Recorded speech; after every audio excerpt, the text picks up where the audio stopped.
ఈవీఎంలపై కేంద్ర ఎన్నికల సంఘం కీలక నిర్ణయం తీసుకుంది. మెషిన్లపై అభ్యర్థుల కలర్ ఫోటో పెట్టాలని ఈసీ నిర్ణయం తీసుకుంది. గుర్తులతో పాటు అభ్యర్థుల ఫోటోలు కలర్లో ఉండాలని డెసిషన్ తీసుకుంది. ఈ నిర్ణయం బీహార్ ఎన్నికల నుంచే అమలు చేయాలని ఈసీ భావిస్తోంది. అభ్యర్థి కలర్ ఫోటో 20 mm సైజులో ఉండాలని ఈసీ నిర్ణయించింది. పార్టీ సింబల్ 40 mm సైజులో ఉంటుందని ఎన్నికల సంఘం తెలిపింది.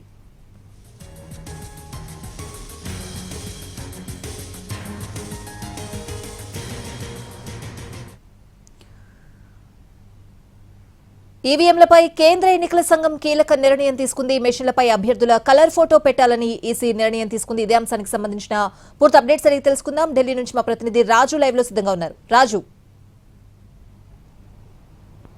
స్వాతి, ఓటర్లకు మరింత వెసులుబాటు కల్పించేలా కేంద్ర ఎన్నికల సంఘం కీలక నిర్ణయం తీసుకుంది.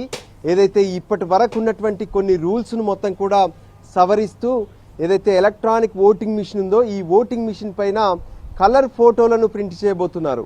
ఎవరైతే పోటీ చేస్తారో పోటీ చేసేటటువంటి అభ్యర్థి ఫోటోను 20 mm సైజులో కలర్ ఫోటో ఉంటుంది.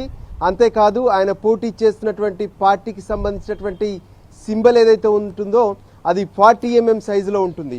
వాస్తవానికి గత కొంతకాలంగా ఏదైతే ఈవీఎం పైన ఉండేటటువంటి ఆ ఫోటోస్ ఏవి కూడా గుర్తుపట్టడానికి వీలుగా లేదు. పైగా బ్లాక్ అండ్ వైట్లో ఉండడం అనేది ఓటర్లకు ఇబ్బందికరంగా మారుతుందంటూ ఎన్నోసార్లు ఓటర్లతో పాటు రాజకీయ పార్టీలు సైతం ఇదే అంశం పైన కేంద్ర ఎన్నికల సంఘంతో పాటు రాష్ట్రాల్లో కూడా ఎన్నికల సంఘం దృష్టికి తీసుకెళ్లాయి. అంతేకాదు మరికొన్ని సార్లు అయితే కొన్ని పార్టీలు ఏకంగా తమ పార్టీకి సంబంధించినటువంటి గుర్తును పోలి ఉన్నటువంటి ఇతర గుర్తుల ద్వారా ఓటర్లంతా కూడా కన్ఫ్యూజ్ అయ్యి మరో గుర్తుకు ఓటు వేసినటువంటి సందర్భాలు ఉన్నాయంటూ ఎగ్జాంపుల్స్తో సహా ఎన్నికల సంఘం ముందు పెట్టినటువంటి పరిస్థితి కనిపించింది. సో ఖచ్చితంగా ఓటర్లకు వెసులుబాటుగా ఉండాల్సినటువంటి అవసరం ఉంది. ఓటర్లు ఈవీఎం వద్దకు వెళ్ళగానే వాళ్లకు ఓటు వేసేటటువంటి అవకాశం ఈజీగా ఉండేలా కొన్ని నిర్ణయాలు తీసుకోవాల్సినటువంటి అవసరం ఉందని చెప్పి కేంద్ర ఎన్నికల సంఘం భావించింది.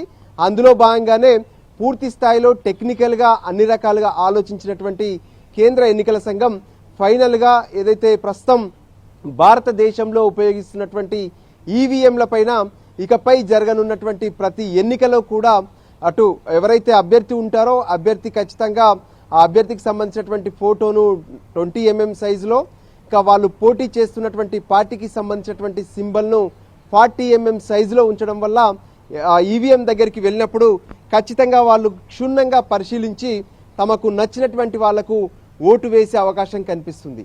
అందుకోసమే ఈ నిర్ణయం తీసుకున్నామని చెప్పారు. సో ఇక ఈ నిర్ణయాన్ని అమలు చేసేటటువంటి అంశాన్ని మాత్రం రానున్నటువంటి బీహార్ ఎన్నికల నుంచే దీన్ని అమలు చేయబోతున్నామనే విషయాన్ని కూడా కేంద్ర ఎన్నికల సంఘం స్పష్టం చేసింది. సో మొత్తానికి ఇకపైన ఈవీఎంలన్నీ కూడా కలర్ ఫోటోలతో కనిపించబోతున్నాయని చెప్పుకోవచ్చు. స్వాతి, రాజు, ఈసీ తీసుకున్న ఈ నిర్ణయంపై పార్టీల నుంచి ఎలాంటి రెస్పాన్స్ వస్తోంది? ఇప్పటి వరకైతే అందుతున్నటువంటి రెస్పాన్స్ ప్రకారం కొంత పాజిటివ్ గానే కనిపిస్తుంది. వాస్తవానికి బ్లాక్ అండ్ వైట్ లో ఉండడం ద్వారా మనం చూస్తున్నాము దేశంలో ఉన్నటువంటి వృద్ధులు కావచ్చు, అంతేకాదు మధ్య వయస్కులు సైతం కొంత కంటి చూపుతో ఇబ్బంది పడేటటువంటి వాళ్ళు కావచ్చు, వీళ్ళందరూ కూడా ఓటు వేసేటటువంటి సమయంలో ఇబ్బందులు పడతారు. మరికొన్ని చోట్ల ఏవైతే ఆ పోలింగ్ కేంద్రాలు ఉంటాయో పోలింగ్ కేంద్రాల్లో ఉన్నటువంటి లైటింగ్ విషయంలో కూడా కొన్ని ఇబ్బందులు ఉంటూ ఉంటాయి. దాంతో అక్కడికి వెళ్ళినటువంటి వాళ్ళు ఆ గుర్తులకు సంబంధించి సరిగ్గా పోల్చుకోలేకపోవడంతో కూడా ఎన్నో ఓట్లు ఒకరికి వేయాలనుకున్నటువంటి ఓట్లు మరొకరికి వేశారని చెప్పి ఏకంగా రాజకీయ పార్టీలే స్పష్టం చేశాయి. సో రాజకీయ పార్టీలు చెప్పినటువంటి అంశం ప్రకారం పోలినటువంటి గుర్తుల వల్లే ఇలా నష్టపోతున్నాం అనే విషయాన్ని కూడా వాళ్ళు స్పష్టంగా చెప్తున్నటువంటి పరిస్థితి కనిపించింది. ఇవన్నీ కూడా బ్లాక్ అండ్ వైట్ లో ఉన్నప్పుడు మాత్రమే ఇవన్నీ మనకు తేడాలు కనిపిస్తూ ఉంటాయి. కానీ ఇప్పుడు ఎవరి గుర్తు వాళ్లకు, పైగా ఎవరైతే అభ్యర్థి ఉంటారో అభ్యర్థి ఆ ఫోటోను చూసి కలర్ ఫోటోను చూసి ఓటు వేసుకునేటటువంటి అవకాశాన్ని కల్పిస్తున్నారు. అదే సమయంలో వాళ్ళ ఫోటో పక్కన 20 mm సైజులో ఫోటో ఉంటే, ఎవరైతే అభ్యర్థి ఉంటారో వాళ్ళ ఫోటో ఉంటే 40 mm సైజులో ఏకంగా పార్టీ సింబల్ కూడా పెట్టబోతున్నారు. సో ఈ రెండు కూడా ఓటు వేసేటటువంటి ఓటర్లకు మాత్రం చాలా సులువుగా ఉంటుంది, గుర్తించడానికి వీలుగా ఉంటుంది. కాబట్టి రాజకీయ పార్టీలు సైతం కేంద్ర ఎన్నికల సంఘం తీసుకున్నటువంటి నిర్ణయాన్ని పూర్తి స్థాయిలో స్వాగతిస్తున్నారు. ఇదే అంశాన్ని మొదట కేంద్ర ఎన్నికల సంఘం వివిధ రాజకీయ పార్టీలు ఏవైతే దేశవ్యాప్తంగా గుర్తింపు పొందినటువంటి పార్టీలు ఏవైతే ఉన్నాయో వాళ్ళందరితో కూడా చర్చించి ఆ తర్వాతనే ఓటర్లకు మేలు జరిగేలా ఈ కీలక నిర్ణయం తీసుకున్నామనే విషయాన్ని కేంద్ర ఎన్నికల సంఘం స్పష్టం చేసింది. Swathi. Right Raju, thanks for the